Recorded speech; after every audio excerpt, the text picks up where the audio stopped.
자, 반도체 한 번에 끝내기. 지금 AI 때문에 반도체가 엄청나게 이슈죠. 반도체가 엄청나게 이슈인데, 이번에 여러분들 AI 이게 이제 활성화되면서 반도체가 한 방에 안 끝날 것 같아요. 이번에 그러니까 반도체가 계속 이슈가 돼서 올라갈 것 같은 그런 상황이고, 엔비디아가 꺾이지 않는 한 사실상 꺾이기가 쉽지 않기 때문에 반도체에 대해서 공부를 좀 미리 좀 해놓는 게 여러분들이 나중에라도 대응하기 좀 편하다. 이미 우리가 반도체로 수익을 많이 낸 건 맞습니다. 많이 낸 건 맞고, 대표적으로 우리가 한미반도체, 이수페타시스, 작년에 이수페타시스, 올해 한미반도체, 그 다음에 뭐 칩셋 미디어, 뭐 가온칩스 계속 돌아가면서 수익 내면서 계속 올라오고 있잖아요, 우리가. 근데 이 부분들을 우리가 조금 더 이제 왜 이런 걸 매수하고 매도하는지, 그리고 또 우리가 또 다음 종목 어떤 걸 보고 있는지 이런 것들을 좀 알려면 공부를 한번 미리 같이 하시는 게 여러분들도 톡방에서 판단하거나 여러분들 커뮤니티에서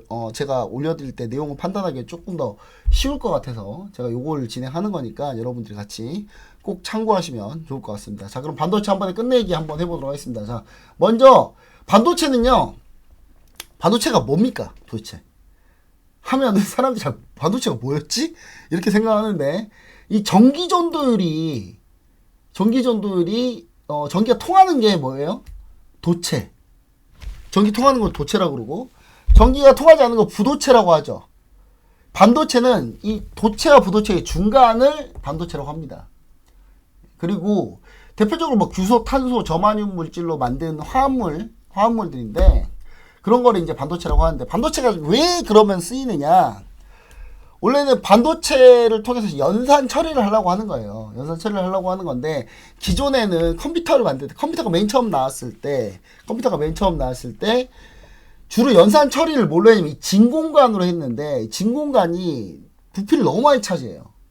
그래서 뭐 연산 하나 하려고 무슨 축구장만한 진공관 만들어야 되고, 진공관 여러 개를 해서 축구장만하게 해야 되고, 이런 것들 때문에 너무 비효율적이어가지고, 나중에 뭐 트랜지스터로 바뀌었고, 직접 회로로 바뀌고, 마지막으로 나온 게 연산 처리를 할 수 있는 장치 중에는 도체와 반도체의 중간 물질인 반도체를 쓰는 게 이제 실제로 해보니까 좋았던 거죠. 그래서 이제 반도체를 여러분들이 이제 컴퓨터를 할 때, 컴퓨터에다가 부품으로 들어갈 때 반도체 칩이 들어가는 거고요. 그게 바로 연산 처리 저장을 하는 그런 장치로 쓰이고 있습니다.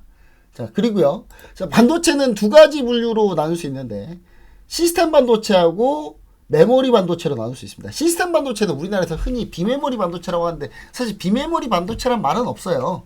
없는데, 시스템 반도체라고 해외에서 부르고 있고요. 로직 반도체 뭐 이렇게 부릅니다. 예, 부르는데, 보통 이 시스템 반도체 같은 경우는 데이터 정보 처리 역할을 수행합니다. 연산과 논리 처리를 진행을 하고요. 전체 반도체 시장의 약 65%를 차지합니다. 상당히 많은 부분을 차지하는 게 바로 이 시스템 반도체입니다. 이 시스템 반도체는 다품종 소량 생산을 하기 좀 그런데 다품종은 맞아요. 예, 다품종이고요. 그렇기 때문에 품종이 다양하기 때문에 설계가 꼭 들어간다. 설계가 중요하다. 이 설계하는 회사를 팹리스라고 하고, 설계 도면 가지고 설계도 가지고 생산하는 거를 파운드리라고 하고요. 그 중간을 이어주는 거를 디자인 하우스라고 합니다. 근데 이 시스템 반도체만 팹리스와 파운드리를 나눠요. 왜냐하면 혼자서 다 하기가 쉽지가 않기 때문에. 물론 다 하는 회사는 있어요. 인텔이나 삼성전자 같은 회사들은 설계, 파운드리 전부 다 해요. 디자인 하우스까지 전부 싹 다 하는데, 문제는 이런 부분들은 시스템 반도체에서는 나뉘어서 많이 돌아간다. 이렇게 보시면 좋을 것 같고요. 그 다음에 메모리 반도체는 정보 저장을 역할합니다. 정보 저장 역할을 하는데, 램과 롬은 아니고, 램은 정보 기록 변경이 가능하고 롬은 변경 안 되고요. 전체 반도체 시장에서 약 35%를 차지하는 게 바로 메모리 반도체입니다. 소품종 대량 생산입니다. 이거는 규모 경제란 말은 얼마나 큰 대량 설비를 가지고 많이 찍어내느냐에 따라서 원가가 떨어지는, 그러니까 최대한 많이 만들고 점유율이 높은 곳이 원가가 더 싼 그런 규모 경제가 실현되는 시장이고요. 주로 이거 같은 경우는 소품종이기 때문에 설계가 그렇게 중요하지 않아요. 보통 설계 생산을 다 한 번에 합니다. 우리나라의 반도체 회사들, 삼성전자, SK하이닉스 모두 다 뭐예요? 이 메모리 반도체에서 1, 2위 하고 있는 회사인 겁니다. 이 시스템 반도체는 1위를 못하고 있어요, 우리가. 예. 시스템 반도체에서 우리가 파운드리에서만 삼성전자가 2위 정도 하고 있는 거고요. 1위는 TSMC. 점유율 차이는 많이 납니다. 많이 나는데 1위는 파운드리에서는 TSMC 그리고 삼성전자가 2위 정도 한다. 이렇게 보시면 좋을 것 같고요. 자, 그 다음 반도체는 이제 만드는 공정마다 종목들이 다 달라요. 기업들이 참여하는 기업들이. 반도체는 반도체를 딱 하나만 만든다고 해서 이게 되는 게 아니거든요. 반도체는 이 반도체를 만들기 위해서 각종 소재와 부품과 장비가 쓰입니다. 근데 그걸 모두 한 회사에서 하기는 쉽지가 않아요. 그래서 이런 회사들이 다 나뉘어 있는 거고, 이런 회사, 이 밸류체인 회사들이 모두 협업을 통해서 반도체를 만듭니다. 그걸 반도체 공급망이라고 하죠. 반도체 공급망이 상당히 중요한 거예요. 그래서 반도체를 만들 때는 여러 공정을 거치는데, 첫 번째 웨이퍼 제조 공정. 반도체는요, 이런 웨이퍼를 통해서 만들어요. 이 웨이퍼가 뭐냐면 고순도 웨이퍼 같은 경우는 반도체로 쓰이고요. 약간 고순도에서 살짝 밑에 단계는 어디에 많이 쓰느냐면 태양광 할 때 태양광 지별판으로 많이 써요. 태양광 지별판 아시죠? 이 지별판으로 많이 쓰는 게 바로 이 실리콘입니다. 이 실리콘 웨이퍼들, 이 웨이퍼들인데, 이 웨이퍼를 먼저 만들어야 되겠죠. 이 웨이퍼 제조 공정이 첫 번째고, 그리고 인곳을 만든 다음에 절단하고 웨이퍼 표면을 연마하는 과정이 필요하고요. 그 다음에 산화 과정, 웨이퍼 표면에 실리콘막을 형성해 가지고 이렇게 산화 과정이 공정이 들어갑니다. 이 공정마다 다 들어가는 장비와 소재들이 다 다르고 그 회사들이 다 각자 다 달라요. 그래서 그 부분들을 여러분들이 나중에 체크하셔야 되는 거고요. 자, 포토 공정 엄청 중요한 공정인데, 웨이퍼 위에다가 반도체 회로를 그려 넣는 거기 때문에 엄청나게 중요한 공정이고, 이 공정이 거의 핵심이라고 보시면 돼요. 여기서 이제 빛으로 그려 넣는 공정을 노광 공정이라고 하는데, 이 노광 공정의 최고 회사가 어디예요?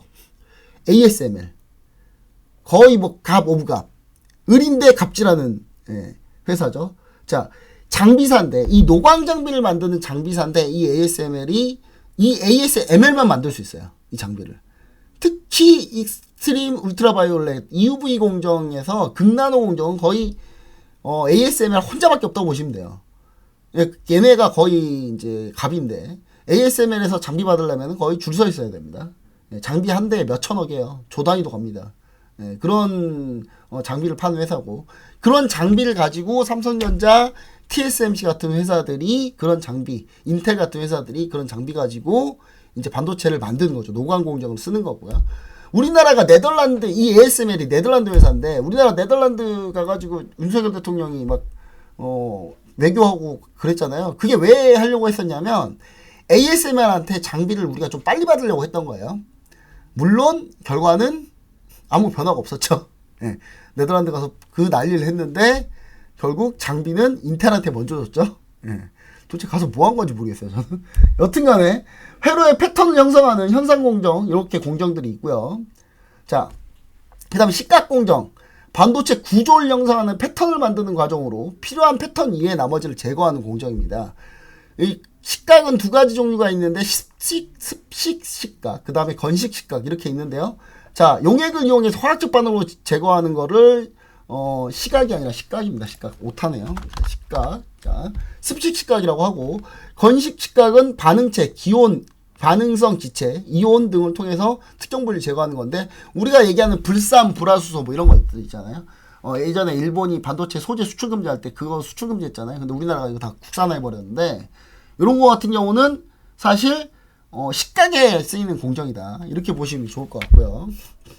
자, 그리고 그 다음에 이제 금속 배선 공정. 자, 반도체 회로에다가 전기적 신호가 잘 전달되도록 금속을 배선하는 공정이고, 최근에 이제 이슈가 많이 되고 있는 거는 후공정이죠. 후공정, 오사트라고 하는데, OSAT, 오사트. 자, 오사트 후공정 같은 경우가 이제 요즘 많이 중요시되고 있는데, 정기적 특성 검사를 통해서 개별 칩들을 원하는 품질로 수준에 도달했는지 테스트하는 공정입니다. 테스트 공정은 다 후공정이라고 보시면 되고요. 또 후공정 패키징이 있어요. 패키징은 반도체 칩이 외부와 신호를 주고받을 수 있도록 길을 만들고 다양한 외부 환경에 안전하게 만드는 패키징하는 공정. 이 공정을 후공정이라고 하고, 최근에 후공정 회사들이 많이 주가가 많이 올랐었죠.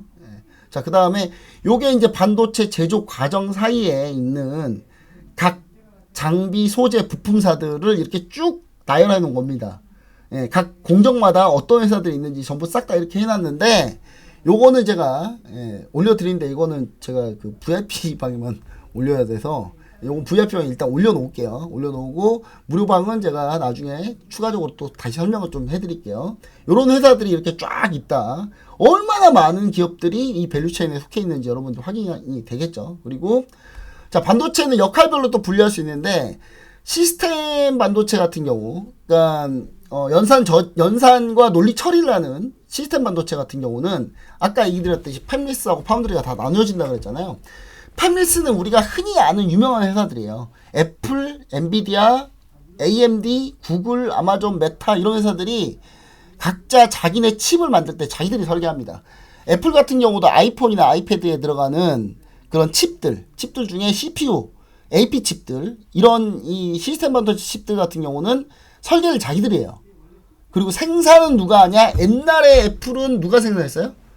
삼성전자가 생산했어요. 삼성전자 엑시노스 브랜드로 생산이 됐는데, 애플하고 삼성하고 스마트폰 가지고 소송전 들어가면서 애플이 짜증나가지고 이거 다 바꿔버렸죠. 싹 다 TSMC로 넘겨버렸습니다, 이거. 네, 그러면서 애플이 좀 초반에 수율도 떨어지고, 점유율도 그래서 결국 삼성전자가 출하량으로는 애플을 이겼었죠.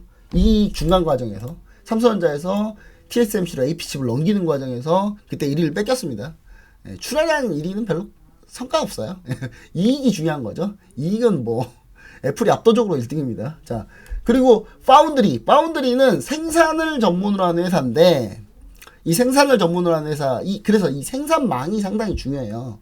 이 TSMC가 전체 시스템 반도체 1위고요. 삼성전자, 그다음 인텔 등이 있는데, 그래서 대만이 중요한 이유가, 중국이 자꾸 대만을 먹으려고 하는 이유도 뭡니까? 이 TSMC가 대만에 있기 때문에 생산을 하려면 이 생산 거점을 갖고 있어야 돼요. 중국은 팹리스 설계는 할 수 있는데 생산을 못해요. 특히 시스템 반도체는. 그러면은 TSMC를 갖고 먹어버리면 되는데, 그럼 대만을 먹어야 되거든요. 그래서 중국이 대만한테 눈독을 들이는 겁니다. 예. 그리고 미국도 이 TSMC가 뺏기기 싫기 때문에 대만을 어떻게든 지키려고 하는 거고, 만약에 TSMC가 대만에 없었잖아요. 미국은 대만 진작 버렸어요. 그리고 차라리 우리나라에 집중하겠죠. 오히려 저는 중국이 TSMC를 가져가는 게 우리나라 삼성전자를 위해서 훨씬 더 좋습니다, 이게 원래. 근데 뭐 사실 중국 잘 되는 꼴은 우리가 보기가 좀 그렇잖아요. 그래서 뭐 저는 뭐 지금도 현상도 나쁘지 않다고 봐요. 자, 그다음 IDM은 이걸 다 하는 회사를 IDM이라 그래요. 이걸 싹 다 하는 회사들. 그러고는 이제 삼성전자, 인텔 같은 경우가 설계, 파운드리 이런 걸 다 하는 회사고요. 국내 밸류체인을 기준으로 하자면 우리가 공략했던 종목입니다. 가온칩스가 대표적인 뭐예요? 대표적인 디자인 하우스죠. 예. 이 팹리스와 파운드를 연결하는 텔레칩스 뭡니까? 대표적인 팹리스, 특히 차량용 반도체 팹리스, 칩스앤미디어, 예, 그 영상 반도체, 예, 팹리스고요. DBI텍은 파운드리인데 얘네는 좀 달라요. 8인치 반도체하고 12인치 반도체하고 완전히 다르거든요. 8인치 반도체는 그냥 우리가 흔히 아는 웨어러블 그냥 조그만 기계들, 뭐 블루투스 이어폰 뭐 이런 것들 있잖아요. 이런 것들 같은 경우는 8인치 반도체를 씁니다. 시스템 반도체를 써요. 차량용 반도체도 옛날에는 다 8인치였어요. 지금은 좀 더 차량용 반도체 인포테인먼트가 복잡해지면서 12인치로 넘어가는 추세고요. 예, 그래서 삼성전자가 지금 12인치 반도체로 차량용 반도체가 넘어가고 있기 때문에 삼성전자가 지금 차량용 반도체에 관심을 두고 있는 거예요. 집중하고 있는 거고. 그 다음 넥스트칩이 팹리스고요. 에이징랜드는 팹리스인데 얘네 어디랑 하고 있어요? 얘네는 TSMC랑 하고 있어요. 국내에서 TSMC 팹리스 중에 거의 유일한 회사입니다. 에이징랜드. 그래서 에이징랜드 주가가 엄청나게 올랐던 거예요. 자, 그리고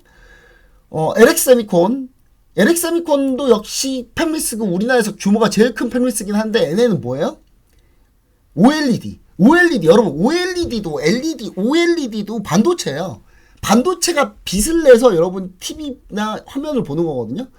그래서 이 반도체 OLED 같은 경우는 이제 극나노는 아니지만 엄청난 나노 공정을 들어가는 건 아니지만 이 OLED도 반도체이기 때문에 팹리스 설계가 필요하고, 그거는 주로 LX세미콘이 많이 하죠. LG 디스플레이랑 해가지고. 이 LX세미콘이 최근에는 삼성 디스플레이하고도 같이 합니다. 자, 그리고 이스페타시스는 대표적인 기판회사, 심텍 기판회사, 대석전자 기판회사. 자, 여기서 이스페타시스는 무슨 기판이에요? 엔비디아의 GPU 칩 기판하는 회사예요. 그러니까 엔비디아 주가 움직이면 이스페타시스 같이 움직이는 거예요.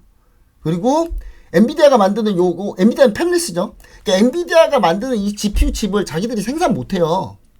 자기들 설계만 한 거지. 근데 그거를 누가 생산해요? TSMC가 전량 다 생산합니다. 물론 삼성전자가 받으면 참 좋겠지만 지금 삼성전자가 한다는 건 뭐예요? HBM 반도체를 하는 거예요. HBM 반도체. 그게 뭐냐면 엔비디아의 이 GPU 칩이 시스템 반도체잖아요. 그럼 메모리 반도체에서는 뭐가 필요하냐면 HBM 반도체가 필요한데 지금까지 했던 거는 SK 하이닉스가 지금까지 납품했었고 삼성전자가 이번에 새롭게 들어갈 가능성이 아주 높다. 3분기에 아마 납품할 것 같은데 마이크론도 미국의 마이크론이라는 메모리 반도체 회사도 엔비디아의 HBM 반도체 납품이 결정된 상태고요. 예, 그렇게 좀 이해하시면 좋을 것 같고 고성능 반도체 대부분 12인치 반도체고요. 자, 그 다음에 이 시스템 반도체에 대응하는 메모리 반도체, HBM 반도체가 필요한데 특히 AI 때는요.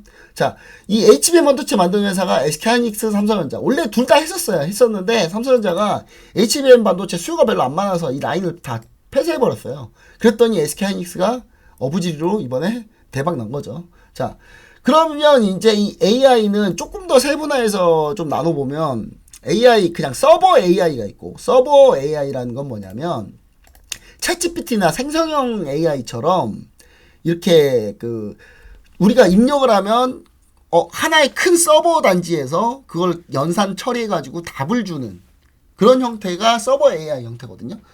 그러니까 우리가 챗GPT 같은 경우 오픈 AI 챗GPT 이렇게 물어보고 하면은 그 내용이 어디로 가냐면 이 엔비디아 오픈 AI가 갖고 있는 서버 반도체 단지. 서버 반도체 단지인데 이 서버 반도체 단지가 어마어마하게 커요. 진짜 거의 여의도 면적 하거든요. 예, 그런 단지로 들어가서 거기서 전산 처리돼 가지고 그게 답이 나오는 거예요. 그걸 서버 AI라고 하고 근데 그렇게 되면은 엄청나게 이제 한 곳에 집중되는 형태이기 때문에 온 디바이스 AI 즉 각각의 웨어러블 기계 예를 들면 뭐 자동차면 자동차 스마트폰 노트북이면 노트북, 그 다음에 뭐 패드면 패드, 이런 것들이 따로따로 다 AI 칩이 각자 들어가 있는 거를 온디바이스 AI라고 하고, 이 온디바이스 AI 같은 경우는 이 각자 그 디바이스들이 다 다르기 때문에 설계가 상당히 중요합니다. 그래서 온디바이스 AI 관련주들은 다 뭐다? 이런 설계 관련주들이에요. 가온칩스 설계를 중간 이어준 회사, 텔레칩스, 칩스앤미디어, 이런 에이징랜드, 그 다음 제주반도체까지 포함해서 이런 회사들이 전부 다 온디바이스 AI 관련주인 거고, 그 다음 CXL 관련주가 요즘 뜨고 있는데, 요거 CXL을 좀 자세히 얘기 드렸는데, 다 이거 뭐냐, AI 반도체 고성능화가 필요한 건데, 이 CXL 같은 경우는 LLM 모델을 필두로 각종 생성형 AI 서비스 발전에 데이터 센터가 필요한데, 이 데이터 센터가 여러 종류 프로세스를 함께 연산 처리를 합니다. 근데 연산 처리를 하는데 주로 CPU하고 AI 연산을 가속해주는 GPGPU라고 있어요. 이 GPGPU를 함께 사용하는데 요게 이제 CXL을 하게 되면 결국 이 연산 처리를 좀 도와주는 건데 왜 도와주느냐? 병목 현상이 생겨요. 이게 이기적 컴퓨팅이라는 게 요거거든요. 요게 이기적 컴퓨팅인데 이 이기적 컴퓨팅에서 CPU하고 GPGPU 같은 경우는 메모리가 일반적으로 이제 PCL이라 그래가지고 통로로 연결되는데 요게 이제 대역폭이 좀 낮아요. 낮아서 연산 처리를 하는데 AI 처리하면 연산이 엄청나게 많이 들어가잖아요. 그렇게 되니까 이게 연산 병목 현상이 생겨요. 연산 병목 현상이 생겨가지고 이 성능이 저하되는 이런 문제가 있거든요. 그래서 이런 걸 해결하는 게 이제 인터페이스 네트워킹 길을 다시 뚫어주는 거를 의미하거든요. 이 CXL이. 그렇게 하면 이제 조금 더 속도 성능이 좀 병목 현상을 좀 해결해 주는 거죠. 그래서 기존에 이제 PCLE를 대체하기 위해서 소통 방식이 연구됐는데 이게 각자 회사들이 이 연구하는 방식 이름이 다 달라요. 엔비디아하고 AMD하고 다 다른데 우리가 지금 얘기하는 CXL은 뭐다? 인텔의 CXL 컨소시엄이 개발한 CXL을 얘기하는 겁니다. 그래서 현재 이제 CXL 3.0이 PCLE 6.0 기반으로 개발됐는데 이것도 역시 마찬가지로 이 낮은 대역폭의 병목 현상을 해결하는 메모리를 공유하는 기식입니다. 자, 그리고 CXL은 결국 이 CPU와 각종 가속기기를 동일한 메모리를 공유함으로써 프로세스와 메모리, 그 다음에 프로세스 간의 소통을 효율적으로 만드는 걸 의미하고, 관련주는 TLB, 네오셈, 엑시콘, 오킨스 전자, 퀄리타스 반도체 이렇게 있어요. 이렇게 좀 CXL에 대해서 좀 제가 조금 더 비중을 좀 실었는데, 왜냐면 CXL을 잘 모르시는 것 같아가지고, 결국 CXL을 한마디로 정의하면은, 그러니까 기존의 방식으로는 대역폭이 좀 낮아가지고 연산하는데 병목 현상이 발생해서 성능이 저하되는 경우들이 발생하는데, 그런 거를 성능을 좀 다시 끌어올리기 위해서 인터페이스 네트워킹을 약간 바꾼다, 소통 방식을 좀 바꿨다라고 보시면 돼요.